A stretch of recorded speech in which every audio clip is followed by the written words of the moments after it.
C'est fait, l'ultimatum vient d'expirer. À l'instant, 11 novembre 2025, 17h, 48 heures après la déclaration d'Issa Chiroma. 48 heures pendant lesquelles Paul Biya devait libérer tous les prisonniers politiques.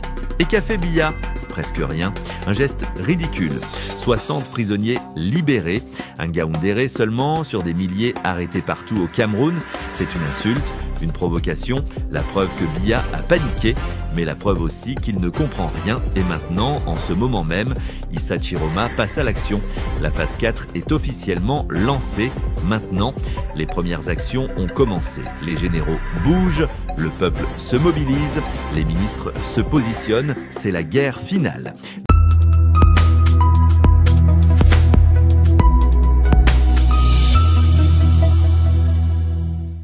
Ce que vous allez découvrir dans cette vidéo, ce sont les premières actions concrètes de la phase 4. En temps réel, en direct, minute par minute, l'histoire est en train de s'écrire sous nos yeux. Maintenant, récapitulons d'abord. Le 9 novembre, Issa Chiroma donne 48 heures à Paul Biya, libérer tous les prisonniers politiques. Yerima Alilou, les jeunes arrêtés pendant les manifestations, tous les opposants emprisonnés dans toutes les villes, sans exception, sinon légitime défense. Sinon, le peuple reprendra ses enfants par la force. L'ultimatum vient d'expirer à l'instant. Et qu'a fait Paul Biya? Presque rien, attendez, information cruciale. Aujourd'hui, 10 novembre, Paul Atanganji s'est rendu à Ngaoundéré, le ministre de l'administration territoriale. L'homme de la répression, le guerrier de Biya, il a ordonné la libération de 60 manifestants arrêtés lors des manifestations pro-Issa. 60, vous avez bien entendu, 60 sur des centaines de prisonniers, sur des milliers d'arrestations dans tout le Cameroun et seulement à Ngaoundéré, pas à Yaoundé, pas à Douala, pas à Garoua, pas à Bafoussam, pas partout, juste Ngaoundéré, 60 personnes. C'est un geste de panique, un geste d'apaisement désespéré, la preuve que l'ultimatum d'Issa a fait peur, la preuve que le régime a tremblé, mais c'est trop peu, beaucoup trop peu, et c'est trop tard. Issa Chiroma a été clair, il a demandé la libération de tous les prisonniers politiques. Partout au Cameroun, Yerima Alilou est toujours emprisonné. Le proche d'Issa, enlevé dans la nuit du 2 au 3 novembre, toujours détenu. Les centaines de jeunes arrêtés à Douala, toujours en prison. Ceux de Yaoundé, toujours en prison. Ceux de Bafoussam, ceux de Garoua, tous toujours emprisonnés. 60 libérations à Ngaoundéré, ce n'est pas suffisant.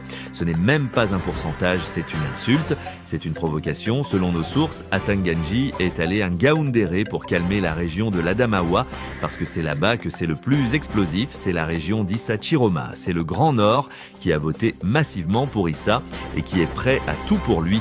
Alors Biya a paniqué, il a envoyé son chien de garde faire un petit geste, libérer quelques dizaines de personnes pour calmer le jeu, pour gagner du temps, pour diviser l'opposition, pour faire croire qu'il écoute. Mais ça ne marchera pas parce que ce n'est pas ce qu'Issa a demandé, ce n'est pas ce que le peuple attend. Issa a été clair, tous les prisonniers, partout, sans condition, dans les 48 heures. Ce délai vient d'expirer et Biya n'a pas obéi. Alors la phase 4 se lance quand même.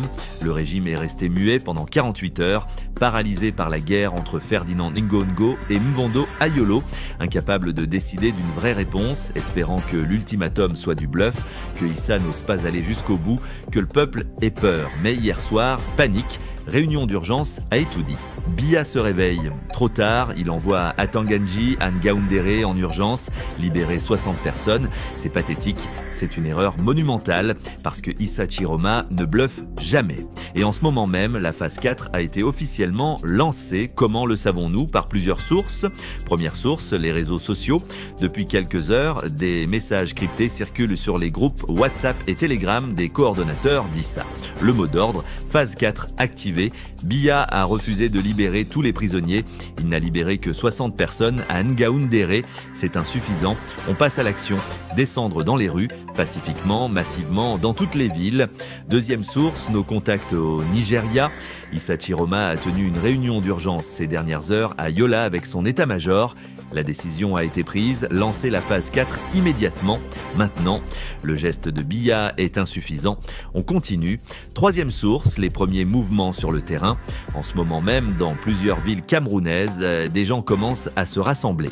À Garoua, à Douala, à Bafoussam, à Yaoundé, petit groupe pour l'instant, mais ça commence. La mobilisation est lancée, première action de la phase 4. La mobilisation populaire massive, c'est la pierre angulaire du plan d'Issa, faire descendre des millions de Camerounais dans les rues, pacifiquement, les mains levées, chantant l'hymne national, portant le drapeau camerounais, marchant vers les institutions, le palais présidentiel, l'Assemblée nationale, les préfectures, les commissariats, une marée humaine impossible à arrêter, impossible à réprimer sans massacre visible. Et selon nos informations, cette mobilisation va s'intensifier dans les prochaines heures. L'appel a été lancé pour ce soir. Dès maintenant, partout au Cameroun, sortir, se rassembler, marcher, exiger la libération de tous les prisonniers, pas seulement 60, tous. C'est le test. Si des millions de personnes répondent, le régime est fini parce qu'on ne peut pas arrêter des millions de personnes. On ne peut pas tirer sur des millions de personnes sans que le monde entier ne voie, sans que les États-Unis n'interviennent, sans que l'Afrique ne condamne, sans que l'armée ne se retourne. Deuxième action de la phase 4, le positionnement des généraux. Et c'est là que ça devient explosif selon nos sources. Au moins 2 généraux de l'armée camerounaise ont fait savoir ces dernières heures qu'ils ne réprimeront pas les manifestations. 2 généraux qui commandent des unités importantes dans le nord et dans le littoral. Ils ont transmis des ordres à leurs troupes, ne pas tirer sur le peuple, protéger les manifestants, sécuriser les rassemblements, c'est énorme. Parce que si l'armée refuse d'obéir à Biya, c'est la fin. Le régime ne peut pas survivre sans l'armée. Et si l'armée bascule du côté du peuple, c'est terminé. Nous ne pouvons pas encore révéler les noms de ces généraux pour des raisons de sécurité, mais nous avons confirmation de nos sources. Au moins 2, et probablement d'autres dans les prochaines heures, qui vont annoncer publiquement qu'ils reconnaissent Issa Chiroma comme président légitime, qu'ils refusent d'obéir aux ordres de Biya, qu'ils protègent le peuple. Ce sera le moment de bascule, le moment où le régime s'effondre. Troisième action de la phase 4, les ministres en mouvement. Hier, nous vous avons révélé qu'au moins 3 ministres du gouvernement Biya sont prêts à rejoindre Issa. Eh bien, selon nos informations de ces dernières heures, des contacts ont été établis.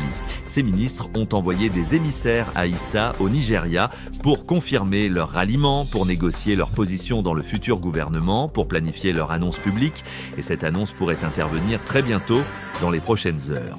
Dans les prochaines 24 heures, imaginez le choc, un ministre de Biya, actuellement en fonction, qui apparaît à la télévision ou sur les réseaux sociaux et qui dit « Je reconnais qu'Issa Chiroma a gagné l'élection, je quitte le gouvernement illégitime de Paul Biya, je rejoins le président élu, ce sera dévastateur pour le moral du régime, pour la crédibilité de Biya, pour la cohésion de l'appareil d'État, et si un ministre le fait, d'autres suivront, par opportunisme, par conviction, par peur d'être du mauvais côté de l'histoire.